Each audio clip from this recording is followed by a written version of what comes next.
ورسول الله. اللهم صل وسلم على سيدنا محمد وعلى آله وصحبه أجمعين. أما بعد. Bapak Ibu jemaah semua muslim dan hidayah Allah SWT. Kita bersyukur alhamdulillah ala kulli hal. Dengan kesibukan yang luar biasa, kegiatan duniawi yang begitu banyak, tapi alhamdulillah kita bisa menyempatkan diri kita sholat subuh berjamaah, menyempatkan diri kita untuk ngaji. Ini sesuatu yang luar biasa. Semoga Allah SWT memberi keberkahan pada waktu kita, harta kita, keluarga kita, usaha kita, insyaallah. Amin. Dan salawat dan salam terus kita sampaikan kepada Rasulullah Muhammad SAW serta para sahabat, keluarganya dan kita semua umatnya yang selalu istiqomah terhadap Islam ilahi.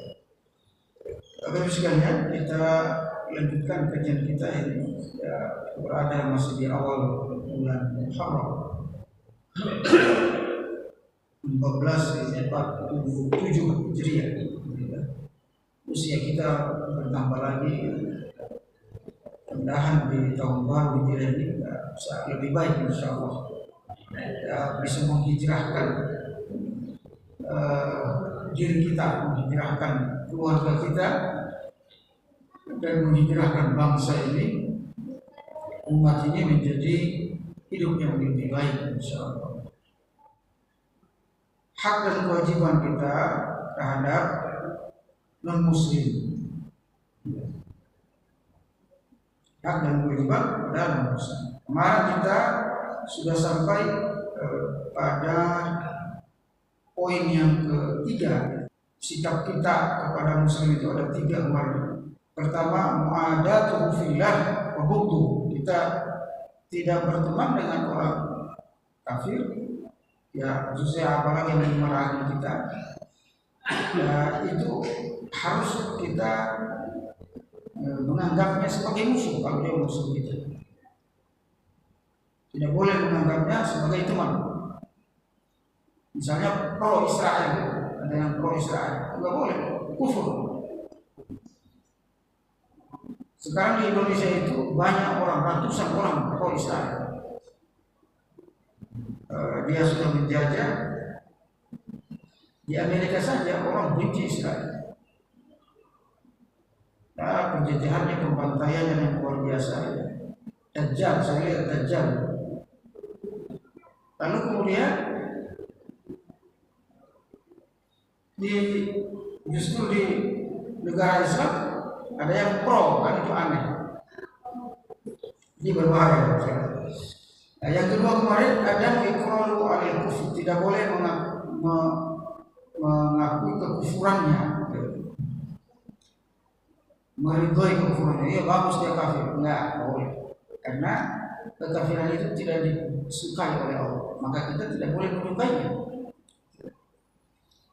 Sebagaimana iman disukai oleh Allah, maka kita wajib menyukai iman. Begitu. Apa selera Allah itu selera kita. Begitu caranya menilai sesuatu. Kalau Allah tidak suka itu jangan kita suka.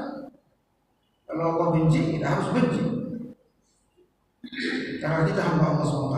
Ayat ketiga ada muwalatu wa mawaddatuh. Tidak boleh mencintai mereka dan menjadikannya sebagai wali, wakil, pelindung dan seterusnya. Nah, sekarang kita masuk yang keempat, sikap kita terhadap orang kafir ini. Yang keempat ini adalah insafu wal adlu ma'ahu wa isda'il khair lahu illa yakun hariban. Ini disepakati oleh para ulama. Berbuat adil dan objektif kepada mereka dan bisa melakukan kebaikan kepada mereka, ya, biar beli menolong mereka, bahkan kemarin kita sampaikan bisa kasih kurban, bantuan harta tenaga untuk mereka, selama mereka tidak memerangi kita. Selama mereka tidak memerangi, boleh bertetangga dengan seperti biasa, tolong. Selama mereka tidak memerangi kita, dan batas-batasnya ya tidak boleh masuk pada akidah mereka, ibadah mereka. Tapi dalam masalah muamalah boleh beli, ya, tukang menukar barang, tolong menolong, dan seterusnya boleh. Kalau menikahkan, boleh. Ya, muamalah yang dilarang dengan mereka adalah menikah, kecuali mereka menjadi muslim atau masuk Islam.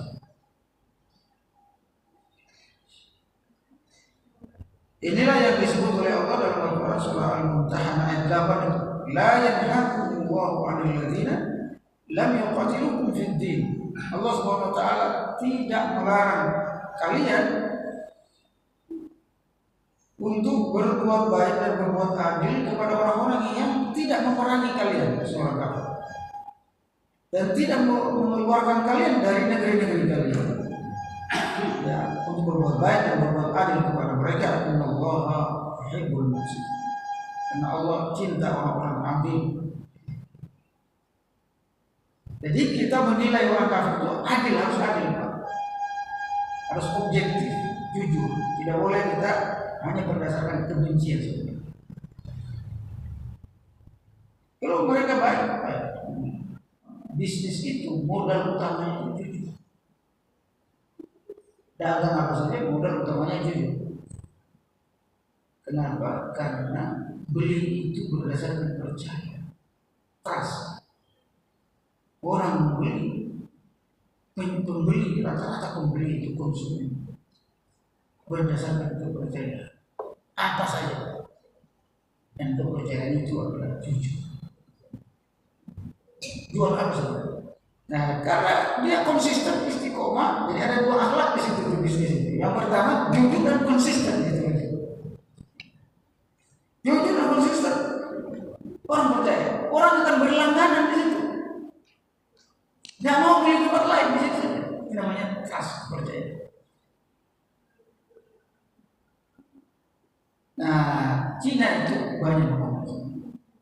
Rata-rata kita ini percaya, orang percaya. Mungkin yang punya aluminiumnya orang Cina percaya. Dia percaya kita, dia percaya. Padahal beda agama, beda kayak kita. Nggak tahu apa yang dia sembah. Karena jujur itu adalah karakter manusia. Dia bersifat apa namanya, kemanusiaan gitu. Siapa saja bisa jujur, tidak hanya orang Islam. Nah, kita nih ajaran kita tentang jujur itu luar biasa dahsyat, ya. Tapi karena manusianya ya tetap aja bohong. Itu namanya nilai-nilai universal. Nah, yang kelima, Bapak Ibu, sikap kita terhadap non-Muslim ini, khususnya tetangga dan seterusnya, adab kita kepada mereka adalah yarhamu birrahmatil amma, yaitu amin inja'a wasuqyahu in atisha wa mudawatuhu in marida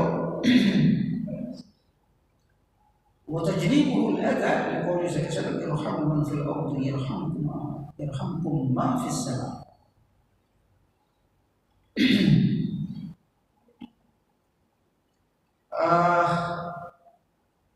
Jadi rahmat di sini memberi rahmat. Rahmat itu Pak, belas kasih, bukan kasih sayang, belas kasih. Belas kasih itu kasihan. Tak boleh kita tega. Beda berkasih sayang, beda belas kasih. Dia kasihan, jangan orang tua. Bukan berarti kita cinta dia. Nah, yang dilarang itu adalah memberikan kasih sayang dan mawaddah. Nah, kita kalau sama suami istri, mawaddah warahmah. Ya sakinah, mawaddah itu sesama muslim saja. Pada istri, pada suami, pada anak, mawaddah. Tapi rahmah bila bisa kepada siapapun. Ya, kepada muslim, non-muslim, bahkan kepada hewan, kepada tumbuhan, itu rahmat. Makanya Nabi disebut rahmatan lil alamin. Nabi itu rahmat, kasih sayang seluruh alam. Kenapa? Nabi itu pohon pun disayangi. Nabi Sallallahu Alaihi Wasallam melarang kita menyembelih kurban itu pohon. Apalagi langsung ditebas oleh orang kafir kalau punya adat di situ ketika mereka menyembelih. Ditebas oleh orang lagi hidup, ditebas oleh hewan itu kalau kasih sayang. Sembelihnya kasih sayang. Nah, ini yang disebut rahmat, rahmatan lil alamin. Rahmat secara umum. Di antaranya memberi makan mereka kalau lapar. Jadi kalau ada orang Nasrani ini bukan kalau lapar, kasih makan.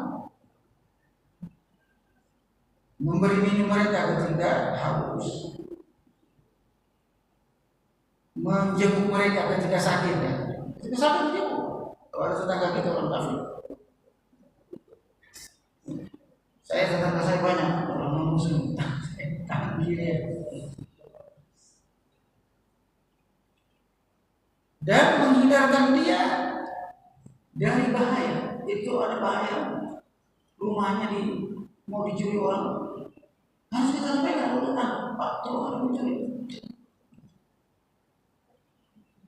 Mereka nggak pernah perhatian sama kita. Nah, jangan biar mereka begitu. Kita nggak. Jadi berbuat baik itu bukan karena dibalas-balasan. Berbuat baik kita tidak harus dibalas. Berbuat baik aja karena Allah SWT. Tak perlu balas. Karena ada budaya kalau nggak dibalas kamu berbuat baik. Dia mengundang nih. Lalu dia nggak datang. Ketika dia orang itu yang nggak datang itu nikahin anaknya itu dia nggak datang juga. Nggak boleh. Undang aja, datang, urusan dia. Bahkan dilihat amplopnya ini berapa ini? Kondangan, kondangannya berapa? Tulis aja. Udah ngasih 100. Nggak mau dia ngasih lebih, dia ngasih 100 doang. Padahal dia kaya, orang itu miskin, nggak bisa disamakan. Ibu sekalian,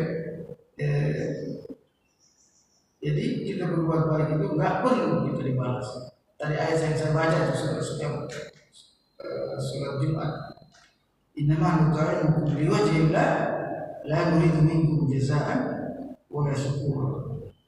Kami memberi makan kepada kalian itu karena Allah. Kami tidak butuh rasa syukur dan tidak butuh balasan. Begitu.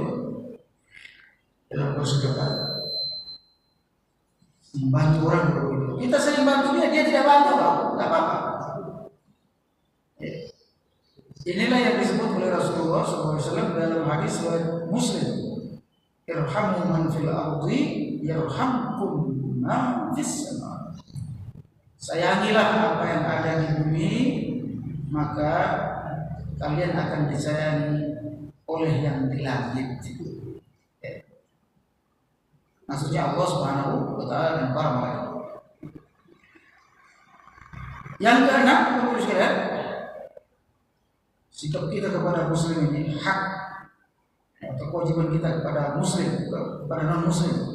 Saya non muslim.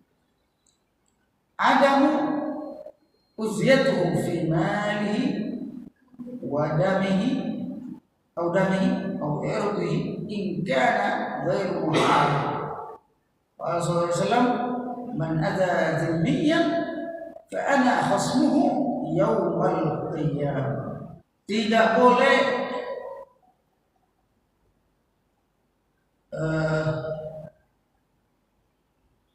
menzolimi mereka, tidak boleh menyakiti mereka. Itu orang muslim. baik mengambil hartanya, menumpahkan darahnya, atau merusak kehormatannya. Tidak boleh menumpahkan orang kafir. Main bunuh aja gitu, berdasarkan Quran. Padahal dia nggak tahu yang disuruh Quran kita memerangi orang-orang yang kafir yang memerangi umat Islam seperti Israel. Itu yang diperangi kapan saja. Dan mereka memerangi kita. Ini banyak yang nggak ngerti. Kan yang menyerang Hamas duluan. Ketika ditanya sama dia, yang jajah duluan siapa? Yang menjajah Palestina duluan siapa? Dia nggak ngerti. Kalau mereka itu penjajah. Ya, dari tahun 43 mereka dijajah. 43, 48. 48 ya, teman-teman 48. Mereka dijajah. Lalu yang namanya orang yang dijajah membela diri kapan saja. Nah, jadi bagus sekali ya.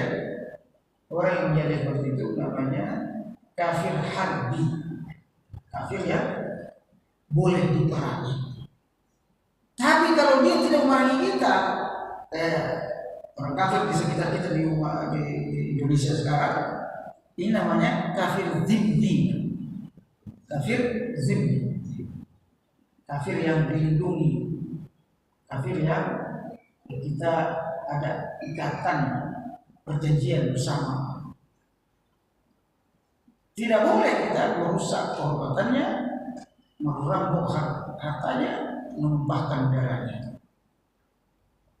Ya, kalau dia kafir zimmi berdasarkan sabda Rasulullah SAW, man adza zimmiya fa ana hasbuhu yaumil qiyamah. Siapa yang menyakiti kafir zimmi, kata Rasul, maka aku akan membalasnya dari dia. Nah, sendiri ya dijamin ya keselamatan orang.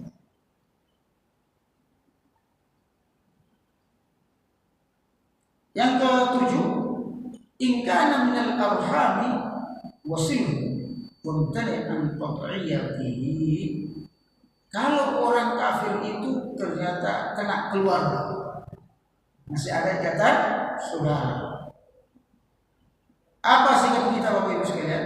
Kewajiban kita kepada mereka menyambung silaturahim. Jadi terus disambung. Makanya namanya silaturahim. Rahim itu kata rahim. Kata rahim. Tidak boleh diputus walaupun dia kafir. Terus disambung. Ya, wasil disambung saja. Ya, kalau dia lagi hajatan kita datang.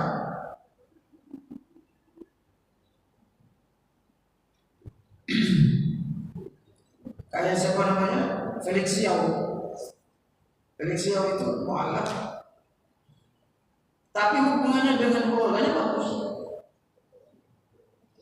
Terus dijaga sama dia. Akhirnya kakaknya masuk Islam, bapaknya masuk Islam. Itu masuk Islam itu justru lama. Ada yang 5 tahun baru masuk Islam. Ada yang kemarin 10 tahun lebih belum masuk Islam. Felix Yao-nya dia belum masuk Islam. Kenapa? Karena hubungannya terus dipelihara. Karena mohon maaf, orang kafir non muslim maksud saya, mereka itu menanamkan kecurigaan kepada kita umat Islam karena nggak tahu, nggak ngerti. Mereka dengar kita itu tentang kita itu dari media-media. Media massa ini kan dikuasai sama Zionisme internasional. Semua negatif tentang kita umat Islam. Bodoh lah, teroris lah, ganas lah, mudah mengkafirkan lah. Kita disebut kafir pun disebut apa? Disebut kafir itu mereka tak terima. Maunya sama dia gitu, kita sama akidahnya, kan bisa. Nah itu beda akidah, tetapi bukan berarti kita putus hubungan, bukan berarti kita bermusuhan. Dia nggak ngerti begitu, Pak. Karena yang dia pakai itu standar dia. Ya, namanya sesama manusia itu menurut dia tidak ada lagi perbedaan akidah, tidak ada lagi perbedaan agama. Maunya begitu, ya sama apa itu? Agama tetap beda, tapi kita secara manusia tetap bersama-sama, tetap terjadi silaturahmi, kerjasama dan seterusnya. Selama kita tidak saling memerangi. Nah, jadi karena media itu yang merusak, maka image-nya Islam itu serem, umat Islam itu kejam. Itu adalah kalau Bapak tahu, ini kita umat Islam di Indonesia ini 87,5%. Data 2023. Orang Nasrani itu 11%. Nah, saya ngobrol dengan banyak orang Nasrani, ada orang Cina dan sebagainya. Saya tanya, saya survei langsung, kalian itu kenapa nggak mau masuk Islam? Mas pilihan itu Kristen, Cina. Katanya udah kumpul gitu yang agamanya itu belum diakui di Indonesia. Sekarang diakui. Di masa Gus Dur diakui. Sebelum Gus Dur kan cuma 5 agama. Kristen Protestan, Kristen Katolik, Buddha Hindu, baru Islam. Sekarang Konghucu masuk. Saya tanya orang Kristen ini, kenapa dia sudah masuk Islam? Karena masuk Islam itu serem. Kalau Kristen kan damai, kasih sayang. Jadi begitu aja, jadi mereka itu image mereka ini dihantui, diwarnai oleh media. Dia nggak tahu agama Islam itu pun kasih sayang kayak gini. Tahunya itu Islam penuh permusuhan. Sehingga mereka nggak suka. Di Indonesia sekarang kaum minoritas itu cenderung merasa dizolimi, Pak. Kan kita kaget, Pak. Bukannya kalian yang menzolimi kita? Itu balik, Pak. Mereka minoritas itu memang ternyata minoritas pembawaannya itu selalu merasa dizolimi. Karena kita mayoritas. Apa yang mereka lakukan? Orang Islam itu sombong kita. Mentang-mentang mereka mayoritas. Orang Islam itu galak. Mentang-mentang mereka mayoritas. Orang Islam itu macam-macam. Yang kita nggak nyangka, kok bisa gitu. Nah ternyata memang di antara itu otak mereka itu dipengaruhi oleh media. Image mereka tentang Islam dipengaruhi oleh bacaan mereka, bukan interaksi langsung umat Islam. Apalagi baca Quran. Makanya banyak yang bilang kalau saya nggak baca Quran langsung, nggak ketemu orang Islam yang baik langsung, saya nggak mau Islam. Karena ini dia semua dari Islam itu jelek. Jadi memang luar biasa kita dirusak sama media massa Yahudi.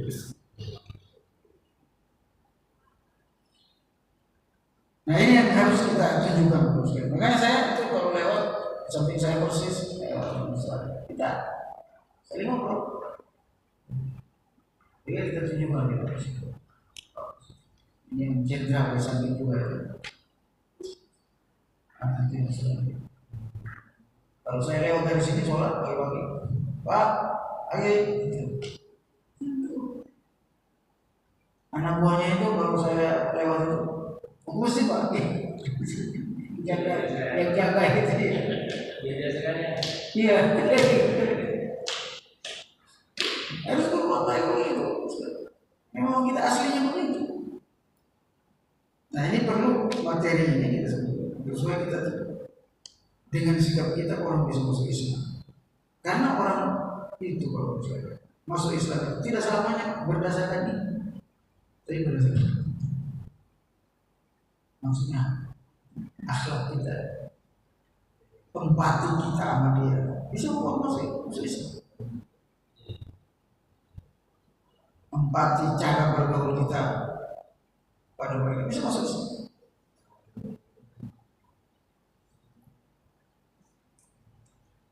Yang kedelapan, ya, jawazu al-ihda ilaih wa qabulu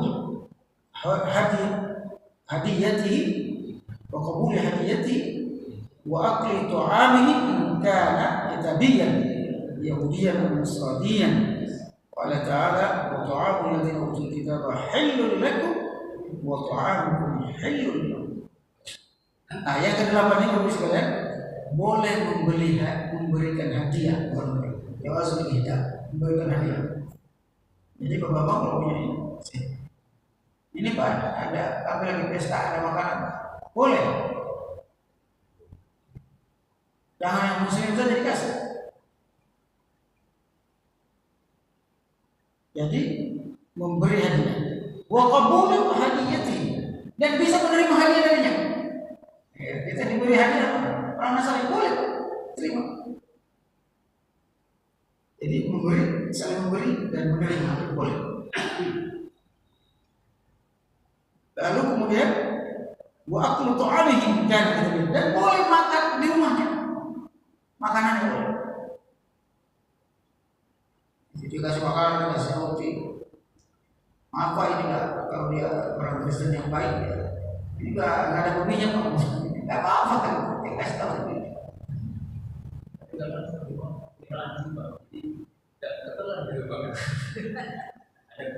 Ada orang Islam pelihara anjing kok. Ada dalam rumah. Iya, karena apalagi mazhab Maliki. Mazhab Maliki itu anjing itu enggak ada. Pegang anjing semuanya peluk anjing, sholat sah. Mazhab Maliki. Makanya mazhab Maliki banyak di Maroko, di negara Asia Selatan misalnya. Itu biasa melihara anjing.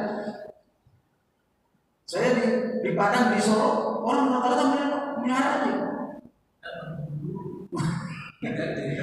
Saya juga heran, ini mazhab Maliki itu apa ini? Dia tuh berburu gitu. Jadi bukan cuma Kristen, ada umat Islam mazhab Maliki itu melihara anjing. Di Mesir juga banyak Maliki seperti ini.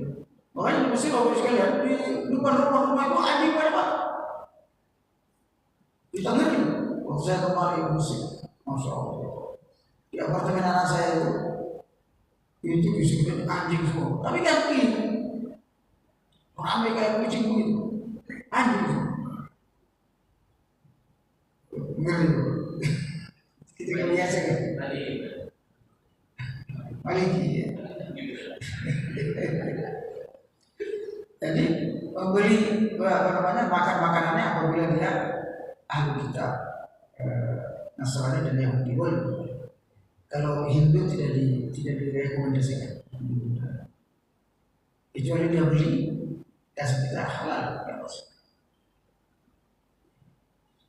Bahkan sembelihan ahli kitab boleh. Yahudi dan Nasrani. Wallahu a'lam bishawab. Ini sudah asyhadu an la ilaha illallah wa astaghfiruka wa atubu ilaik. Terima kasih atas perhatiannya.